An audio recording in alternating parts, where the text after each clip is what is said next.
మరి భారతదేశంలో జనాభా పెరుగుదలను మనం పరిశీలించినట్లయితే మరి భారతదేశంలో జనాభా పెరుగుదలను మనం పరిశీలించినట్లయితే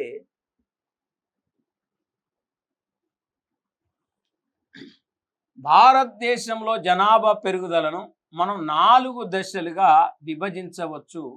1881 నుండి 1921. 1881 నుంచి 1921 మధ్యకాలం. మరి జనరల్గా మనం ఒక్కసారి చూస్తే 1881 1921 మధ్యకాలం ఇది వాస్తవానికి దీన్ని ఏమంటామంటే నిశ్చల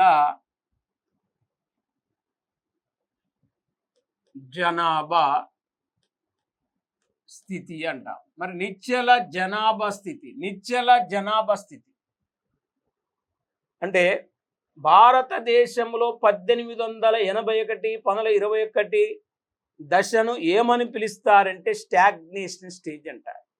నిశ్చల జనాభా స్థితిగా ఈ దశను పిలుస్తారు. మరి నిశ్చల జనాభా స్థితిగా ఈ దశను పిలుస్తారంటే మరి ఇక్కడ మనం పరిగణలోకి తీసుకుంటే స్టడీ చేస్తే 1881లో భారతదేశ జనాభా 237 మిలియన్.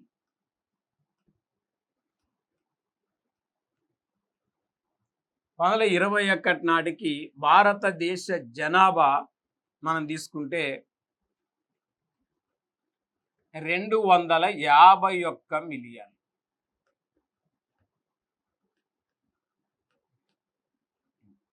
251 మిలియన్ అంటే 237 మిలియన్లు ఉన్న జనాభా 251 మిలియన్లకు చేరుకున్నారు. 51 మిలియన్లకు చేరుకున్నారు. అంటే జస్ట్ ఈ 40 ఇయర్స్లో, ఈ 40 సంవత్సరాల కాలంలో, ఈ 1881 నుంచి 2021 మధ్యకాలంలో భారతదేశ జనాభా 40 మిలియన్లు పెరిగిందంటే ఇక్కడ నమోదైన జనాభా వృద్ధి రేటు 0.19%. 0.19% పాపులేషన్ గ్రోత్ రేటు నమోదైంది.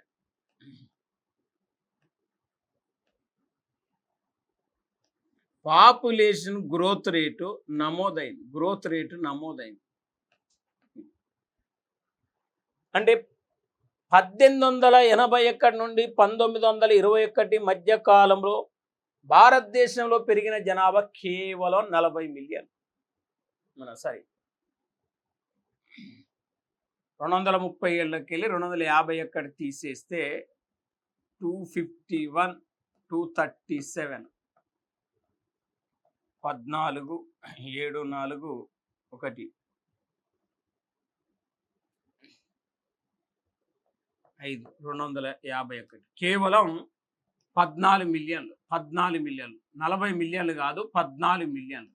Only 14 million. 14 మిలియన్స్ ఇళ్ళకెళ్ళి మనకి తీసేయాలి. 14 మిలియన్లు అంటే 1 మిలియన్ అంటే 10 లక్షలు. 14 మిలియన్లు అంటే 1,40,00,000 జనాభా పెరిగింది. కేవలం మనకు 40 ఇయర్స్లో పెరిగిన జనాభా కేవలం 14 మిలియన్లు.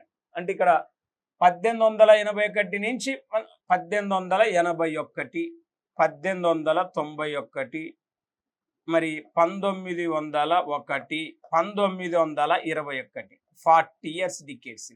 ఈ 40 ఇయర్స్లో మనకు 14 మిలియన్ల జనాభా పెరిగింది.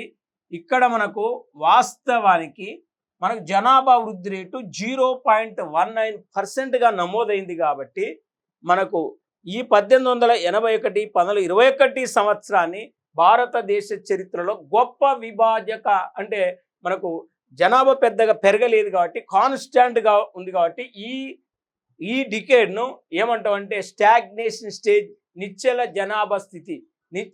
జనాభా స్థితి అని మనం జనరల్గా ఒకసారి మనం చూస్తే పిలుస్తాం, నిశ్చల జనాభా స్థితి అని. మరి ఇప్పుడు నెక్స్ట్ మనం పరిగణలోకి తీసుకుంటే 1921 భారతదేశంలో జనాభా పెరుగుదలలో రెండో దశ మనకు 1921లో 251 మిలియన్స్ ఉంది, ఇక్కడ 361 మిలియన్స్ ఉంది. మరి ఇక్కడ 361 మిలియన్స్ ఉంది అంటే ఈ మధ్య కాలంలో మనకు పెరిగిన జనాభా జస్ట్ ఈ 30 ఇయర్స్లో భారతదేశంలో పెరిగిన జనాభా 360 ఎకర్లకి 250 ఎకర్ తీసేస్తే ఇక్కడ మనం కలిపితే 1 6 3 300 అంటే జస్ట్ ఇక్కడ 30 ఏళ్లలో 110 మిలియన్ల జనాభా పెరిగింది. అంటే మొదటి దశలో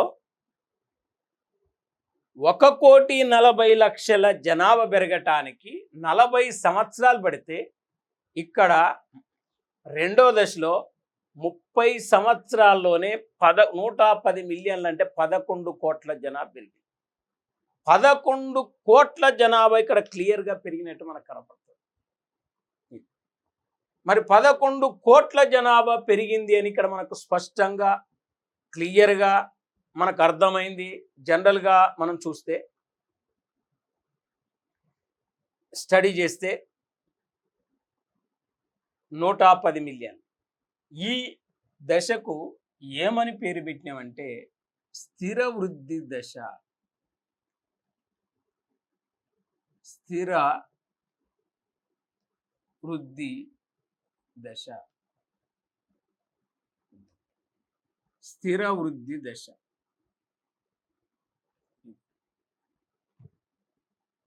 మరి స్థిర వృద్ధి దశ అని చెప్తున్నాం. దీన్ని స్థిర వృద్ధి దశ అంటే స్టెబిలిటీ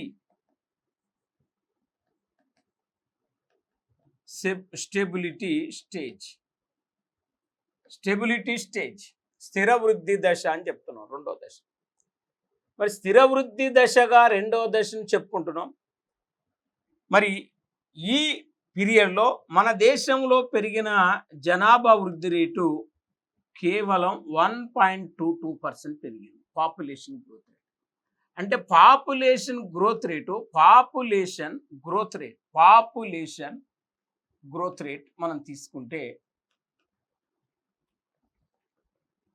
కేవలం 1.22% పెరిగింది. 1.22% పెరిగింది ఈ దశలో. ఇది రెండో దశ. మరి జనరల్గా మనం స్టడీ చేస్తే, అధ్యయనం చేస్తే అది రెండో దశ. మరి ఇక్కడ మూడో దశను పరిగణలోకి తీసుకుంటే, థర్డ్ స్టేజ్ని మనం పరిగణలోకి తీసుకుంటే ఇక్కడ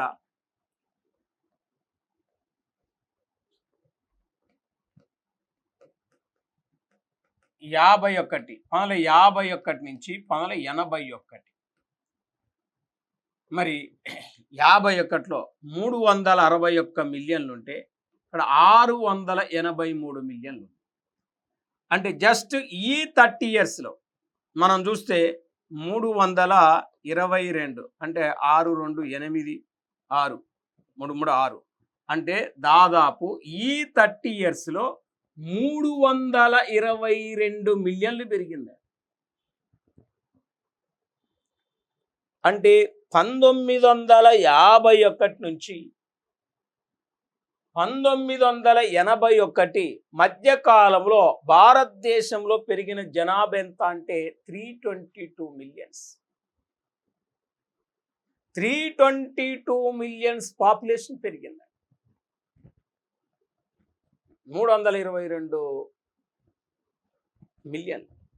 మరి 322 మిలియన్ల జనాభా పెరిగిందంటే మరి ఇప్పుడు జనరల్గా ఈ దశలో నమోదైన జనాభా వృద్ధి రేటు 2.14% పాపులేషన్ గ్రోత్ రేట్.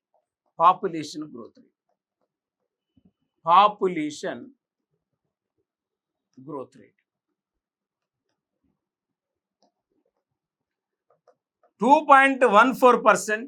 దీనిని ఏమంటామంటే ఐ ర్యాపిడ్ గ్రోత్ రేట్ అంటాం. I rapid growth stage.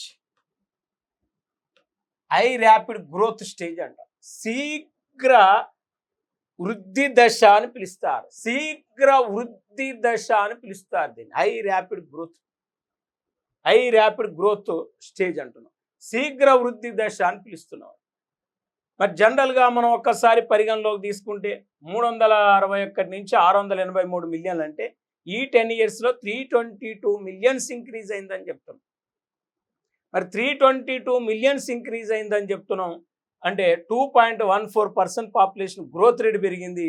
మరి దీన్ని హై ర్యాపిడ్ గ్రోత్ రేట్ అని చెప్తున్నాం. శీఘ్ర వృద్ధి దశగా మనం దీన్ని చెప్పుకుంటున్నాం. మరి ఇప్పుడు జనరల్గా ఇది ఒక అంశంగా గుర్తుపెట్టుకోవాలి. ఇది ఒక అంశము. మరి నెక్స్ట్ మనం తీసుకుంటే 1981 నుంచి 2011 మధ్యకాలంలో ఇక్కడ 683 మిలియన్లు ఉంటే ఇక్కడ 1210 మిలియన్లు ఉంది. అంటే దాదాపు ఇక్కడ 527 7 3 10 10 11 ఇక్కడ 12 అంటే జస్ట్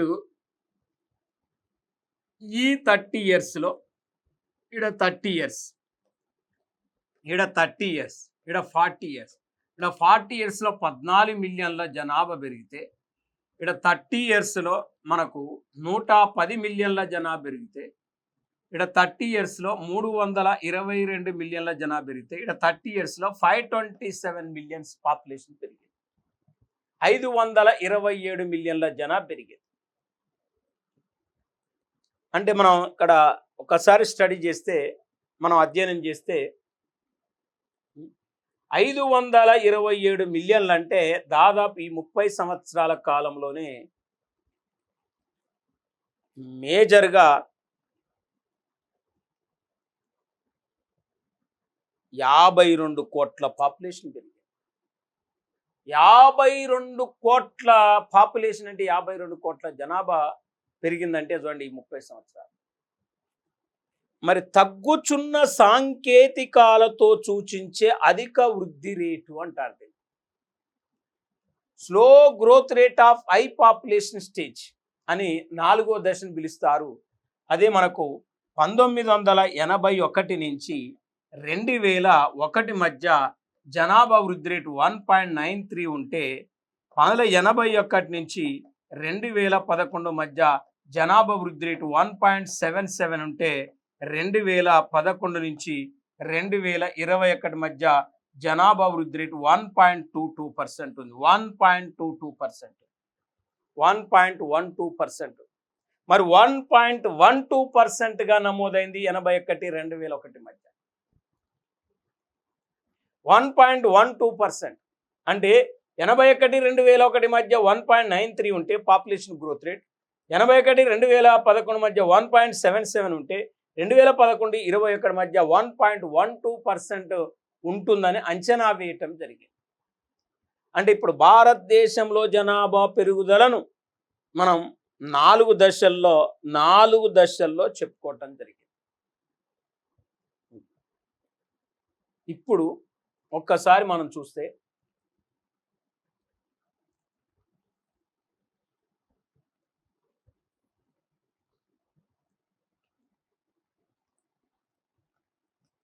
వరల్డ్ పాపులేషన్,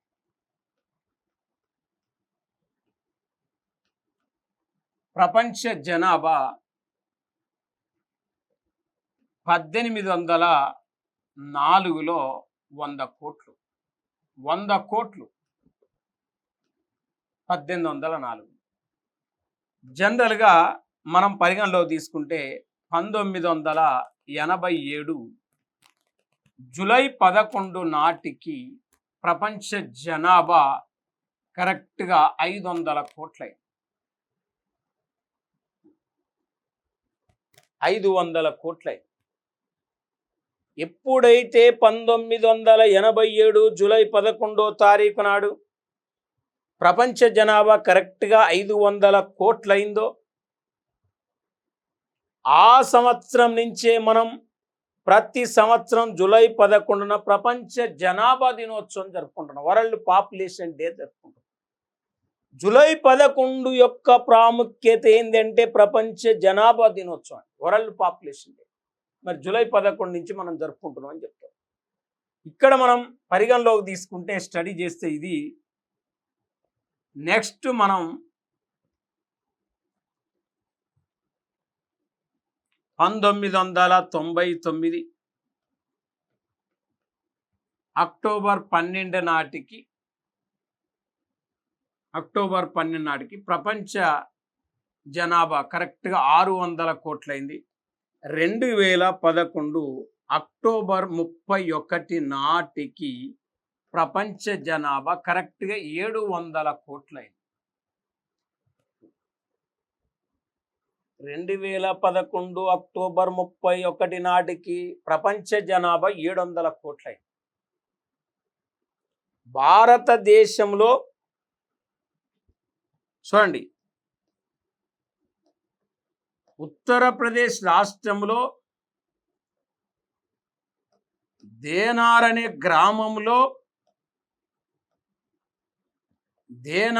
గ్రామంలో నర్గిస్ అనే పాప జన్మించటంతో కరెక్ట్గా ప్రపంచ జనాభా 700 కోట్లు. 700 కోట్లు, 700 crores, 7 బిలియన్లు. మరి 700 కోట్లకు చేరుకుంది.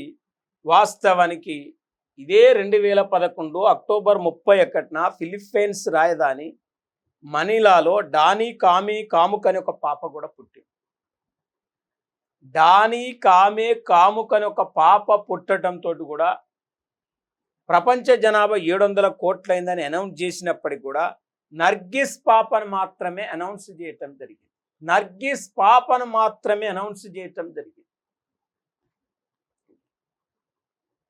మరి ఉత్తరప్రదేశ్ రాష్ట్రంలో దేనార్ గ్రామంలో అంజయ్ కుమార్ యాదవ్లు అనే దంపతులకు ఈ పాప జన్మించింది.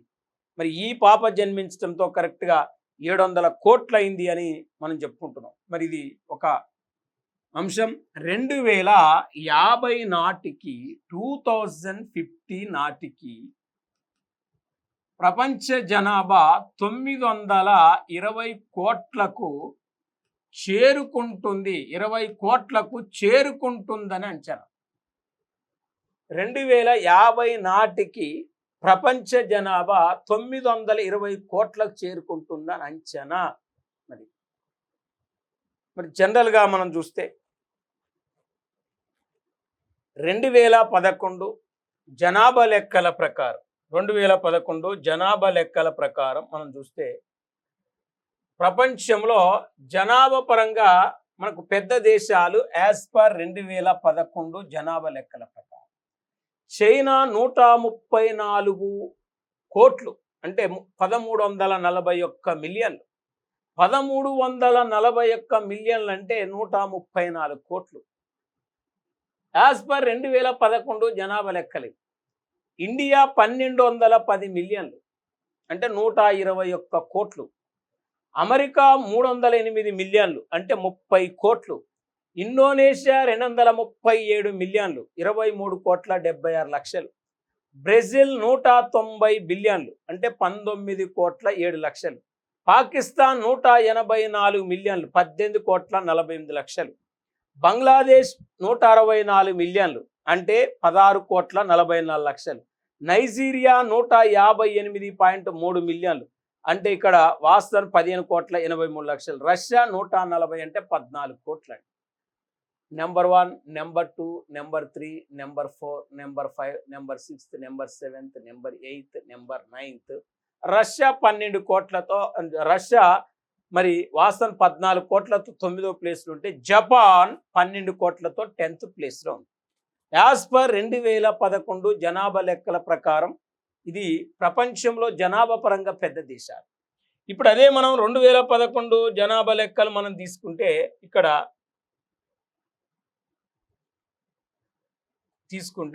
జనాభా లెక్కలు తీసుకుంటే ఇక్కడ మేజర్గా 2011 జనాభా లెక్కల ప్రకారం జనాభా పరంగా పెద్ద నగరాలు తీసుకుంటే టోక్యో 34.3 మిలియన్లు. 34.3 మిలియన్లు ఉంటే గాంగ్జూ, చైనాలో ఉన్న గాంగ్జూ 25.2 మిలియన్లతో సెకండ్ ప్లేస్లో ఉంది. సియోల్, మరి ఇక్కడ వాస్తవానికి దక్షిణ కొరియా రాజధాని సియోల్ 25.1 మిలియన్ ఉంటే, షాంఘై, చైనాలో ఉన్న షాంఘై 24.8 మిలియన్లతో ఫోర్త్ ప్లేస్ ఉంటే, 23.3 మిలియన్లతో ఢిల్లీ ఫిఫ్త్ ప్లేస్లో ఉంది ఇండియా. తర్వాత ముంబై 23.0 మిలియన్లు. మరి ఇవి జనాభా పరంగా పెద్ద నగరాలు యాజ్ పర్ 2011 జనాభా లెక్కల ప్రకారం. మరి ఇప్పుడు మనం జనరల్గా ఒక్కసారి చూస్తే, లేటెస్ట్ మనం చూస్తే ఇక్కడ మేజర్గా భారతదేశ జనాభా చైనా దేశ జనాభాను 2023 ఏప్రిల్ 24న అధిగమించింది. 2023 ఏప్రిల్ 24న భారతదేశ జనాభా చైనా దేశ జనాభాను అధిగమించింది.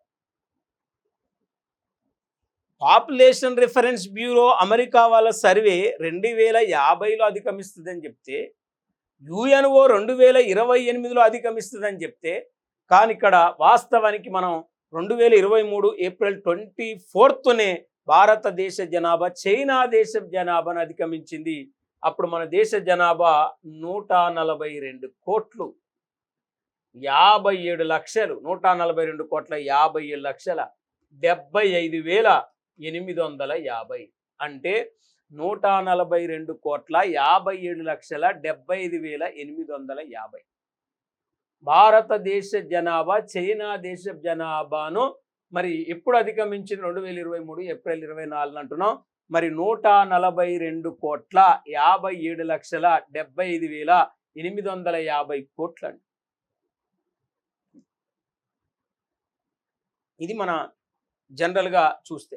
మరి ఇప్పుడు లేటెస్ట్గా 2024 నాటికి జనాభా పరంగా మనకు పెద్ద దేశాలు మనం పరిగణలోకి తీసుకుంటే, యాజ్ పర్ 2024 ఇక్కడ 2024 మనం తీసుకుంటే మెయిన్గా ఇండియా 145 కోట్ల 9 అంటే 145 కోట్ల 9,000 అంటే 145 కోట్ల 9 లక్షల 35,791తో ఫస్ట్ ప్లేస్లో ఉంది.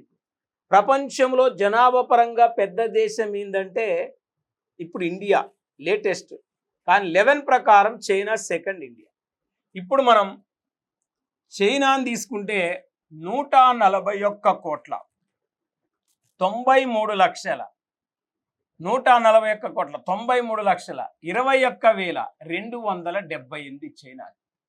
అమెరికా తీసుకుంటే 34 కోట్ల 54 లక్షల 26,571. మరి ఇక్కడ ఇండోనేషియా 28 లక్షల 34,000 28 కోట్ల 34 లక్షల 87,931. అంటే ఇక్కడ ఇండోనేషియా ఫోర్త్ ప్లేస్లో ఉంది. ఇప్పుడు పాకిస్తాన్ ఫిఫ్త్ ప్లేస్లో. వాస్తవానికి నైజీరియా 6th వచ్చింది, బ్రెజిల్ 7th వచ్చింది, బంగ్లాదేశ్ 8th వచ్చింది, రష్యా 10th వచ్చింది, ఇథోపియా మనకు రష్యా 9th వచ్చింది, ఇథోపియా 10th వచ్చింది.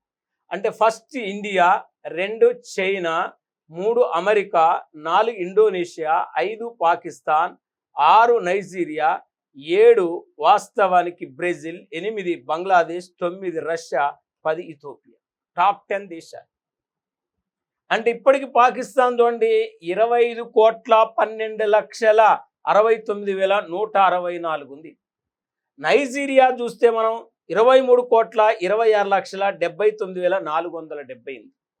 అదే బ్రెజిల్ చూస్తే 21 కోట్ల 19,000 మరి 21 కోట్ల 19 లక్షల 98,573 ఉంటే, బంగ్లాదేశ్ 17 కోట్ల 35 లక్షల 62,364 ఉంటే, రష్యా 14 కోట్ల 48 లక్షల 20,423 ఉంటే, ఇక్కడ ఇథోపియా 13 కోట్ల 20 లక్షల 59,763.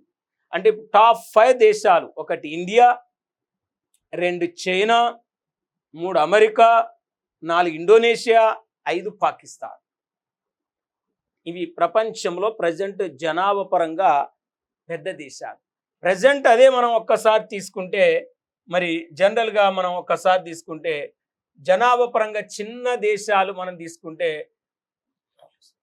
ఓలిసి 496 ఉంటే, నైవు 1819 ఉంటే టోక్యోలు 2506 ఉంది. అంటే ఓలీసి అని ఒక దేశం, ఇది ఐక్యరాజ్య సమితిలో సభ్యత్వం లేదు, 496 మంది ఉన్నారు ఇక్కడ. నైవు దేశం 1819 ఉంటే టోకీలు 2526 ఉన్నారు. ఈ మూడు కూడా ఐక్యరాజ్య సమితిలో సభ్యత్వం లేని దేశాలు. అయినా ఇవి జనాభా పరంగా చిన్న దేశాలుగా మనం చెప్పుకోవచ్చు. మరి జనాభా పరంగా చిన్న దేశాలుగా వీటిని చెప్పుకుంటున్నాం. మరి జనాభా పరంగా మనం ఒక్కసారి పెద్ద నగరాలు లేటెస్ట్గా చూస్తే టోక్యో అనేది జపాన్లో ఉంది. జపాన్లో ఉన్న టోక్యో అంటే 3,71,15,035 మంది, 3,71,15,030తో టోక్యో ఫస్ట్ ఉంది. Second highest biggest population city in the world అంటే ఢిల్లీ. మరి భారతదేశంలో ఉన్న ఢిల్లీ 3,38,00,000, 3,38,07,403. మరి షాంఘై మనం తీసుకుంటే చైనాలో 29 లక్షల అంటే 29,86,000 అంటే 2,98,67,918. మరి ఇక్కడ ఢాకా తీసుకుంటే 2,39,35,652. సియోన్ అనే ఒక నగరం బ్రెజిల్లో తీసుకుంటే మరి ఇక్కడ జనరల్గా 22 లక్షల అంటే మనకు 2,28,06,704 మంది ఉన్నారండి. మరి జనాభా పరంగా ఇవి పెద్ద నగరాలు.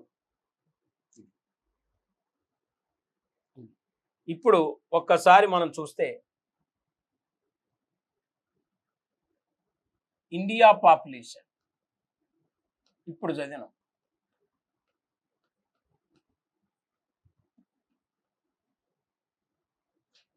వాస్తవానికి భారతదేశ జనాభాను మనం స్టడీ చేస్తే, భారతదేశ జనాభాను అధ్యయనం చేస్తే 1996 నుండి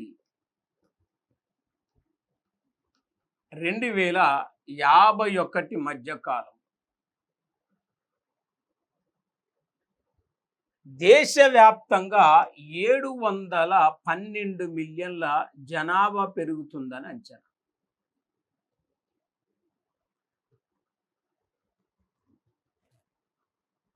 $712 మిలియన్ల జనాభా పెరిగితే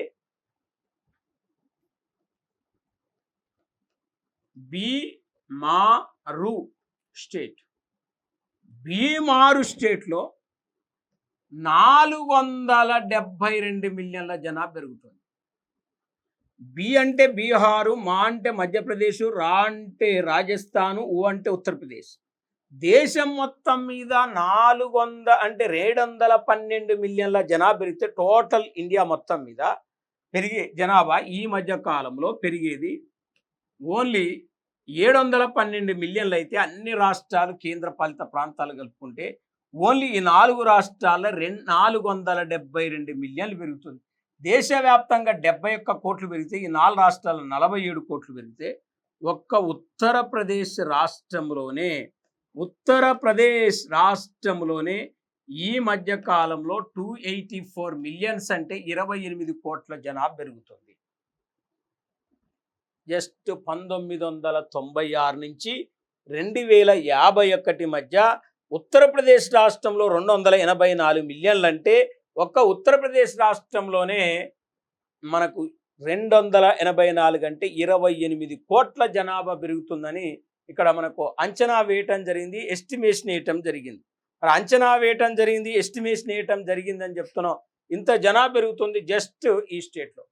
మరి వాస్తవానికి మన భారతదేశ జనాభాను మనం స్టడీ చేస్తే 1881లో 237 మిలియన్.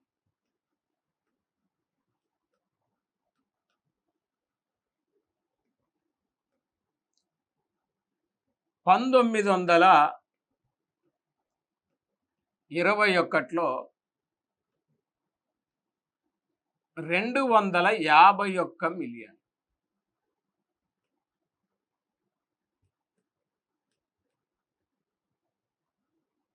1951లో 600 అంటే 361 మిలియన్.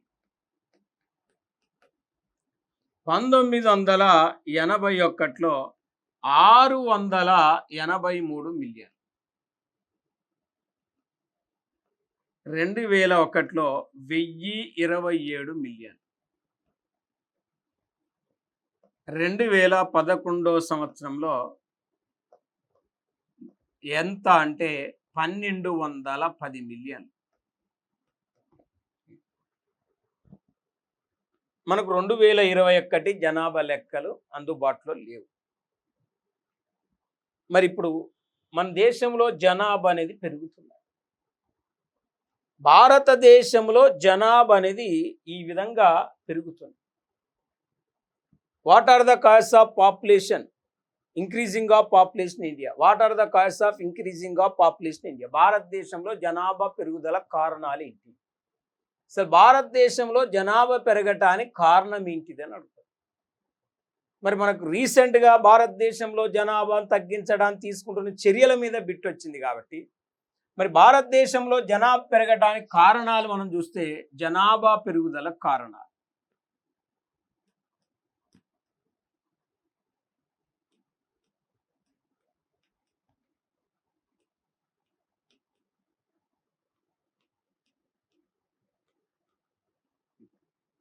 జనాభా పెరుగుదల కారణాలు. ఈ జనాభా పెరుగుదల కారణాలను స్టడీ చేస్తే ఒకటి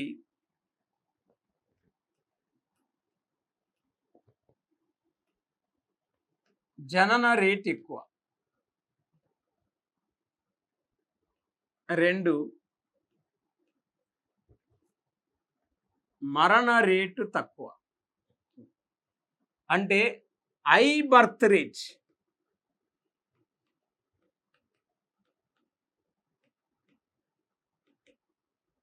లో డెత్ రేట్.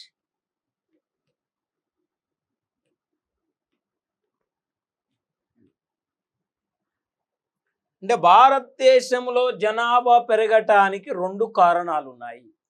మరి ఇక్కడ హై బర్త్ రేట్ అంటున్నాం, లో డెత్ రేట్ అంటున్నాం. మరి మనకు ఎలా అడుగుతున్నాం? భారతదేశంలో జననాల రేట్ ఎక్కువ ఉండటానికి కారణాలు అంటారు.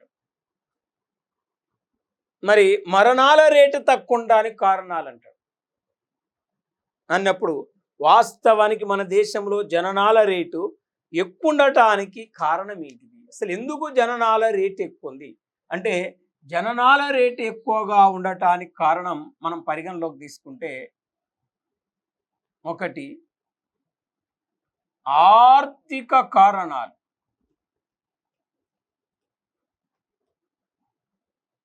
2 సాంఘిక కారణాలు,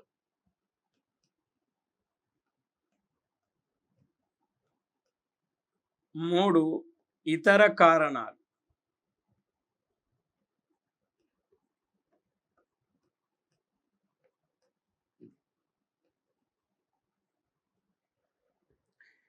జనరల్గా మనం ఒక్కసారి చూస్తే ఆర్థిక కారణాలు, సాంఘిక కారణాలు, ఇతర కారణాలు.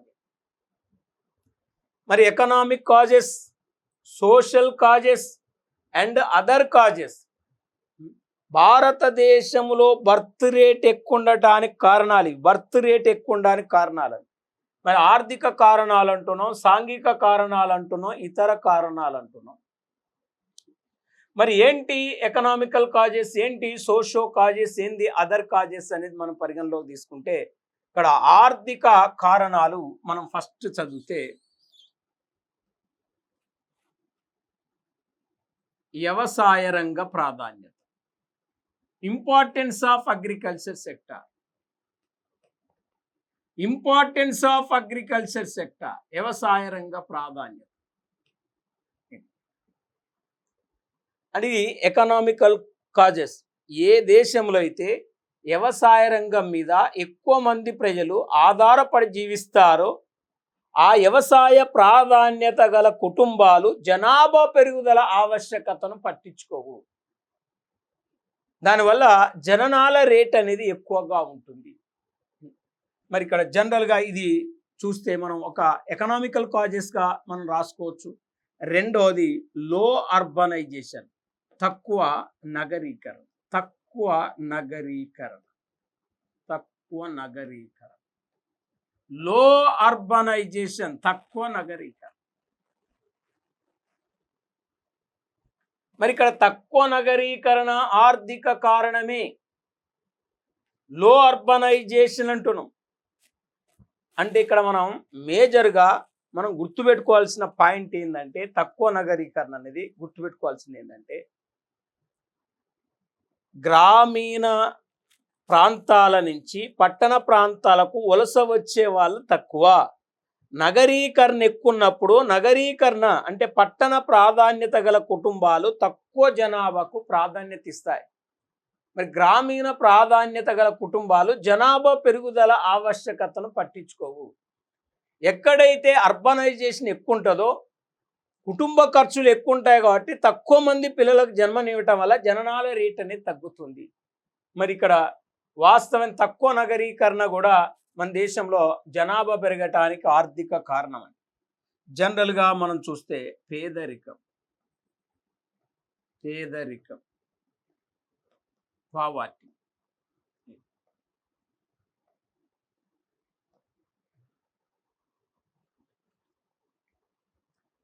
అంటే పావర్టీ కూడా ఒక కారణమే, ఒక రీజనే. మరి పేదరికం కూడా ఒక కారణం ఏం చెప్తున్నాం? Poverty one of the cause of low birth rate.